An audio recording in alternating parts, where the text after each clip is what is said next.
just a theory? Just नमस्ते दोस्तों, मैं हूं आपका मेजबान और साइंस द रियल में आपका फिर से स्वागत है।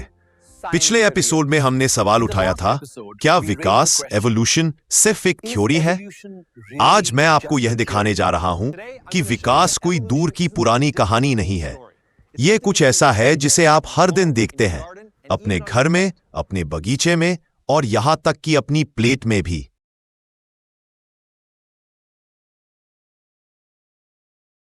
Let's start with man's best friend.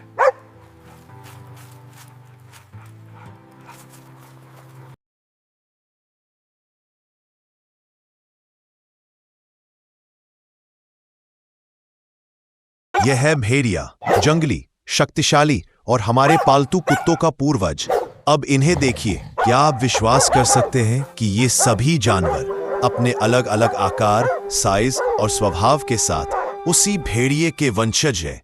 यह कोई चमत्कार नहीं है, यह है कृत्रिम चयन, आर्टिफिशियल सिलेक्शन की ताकत। हजारों सालों से इंसानों ने कुत्तों को जानबूझकर गढ़ा है। हमें शिकार के लिए तेज कुत्ते चाहिए थे, हमने सबसे तेज कुत्तों को आपस में ब्रीड कराया। हमें गोद में रखने के लिए छोटे कुत्ते चाहिए थे, हमने सबसे छोटे कुत्तों को चुना। हर पीढ़ी में हमने अपनी पसंद के गुणों को चुना और केवल उन्हीं कुत्तों को आगे बढ़ने दिया। हमने यानी इंसानों ने यहां पर प्रकृति की भूमिका निभाई। यह सिर्फ जानवरों तक ही सीमित नहीं है। क्या आप जानते हैं कि ब्रोकोली, फूल गोभी, पत्ता गोभी, केल और ब्रसेल्स स्प्राउट्स, ये सभी वास्तव में एक ही पौधे के अलग अलग रूप हैं?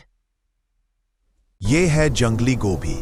कुछ 100 साल पहले यह सिर्फ एक साधारण जंगली पौधा था, लेकिन फिर किसानों और बागबानों ने इसके साथ प्रयोग करना शुरू कर दिया। जिन पौधों के पत्ते बड़े और घने थे, उन्हें चुनकर पत्ता गोभी बनाई गई। जिनके फूलों का गुच्छा बड़ा था, उनसे फूल गोभी और ब्रोकोली विकसित हुई।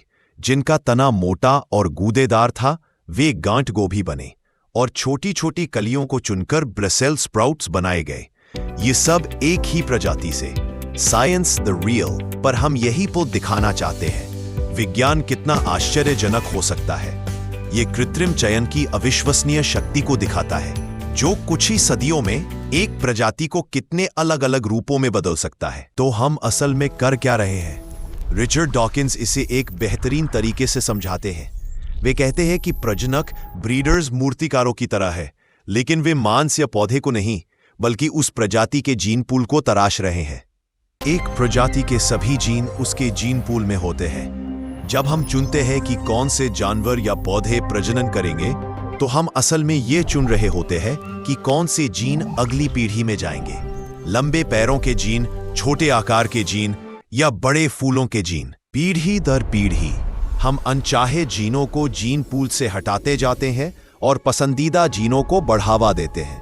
समय के साथ जीन पूल बदल जाता है और इसी के साथ उस प्रजाति का रूप भी। यह ठीक वैसा ही है जैसे कोई मूर्तिकार पत्थर के एक ब्लॉक से अनचाहे हिस्सों को हटाकर एक मूर्ति बनाता है।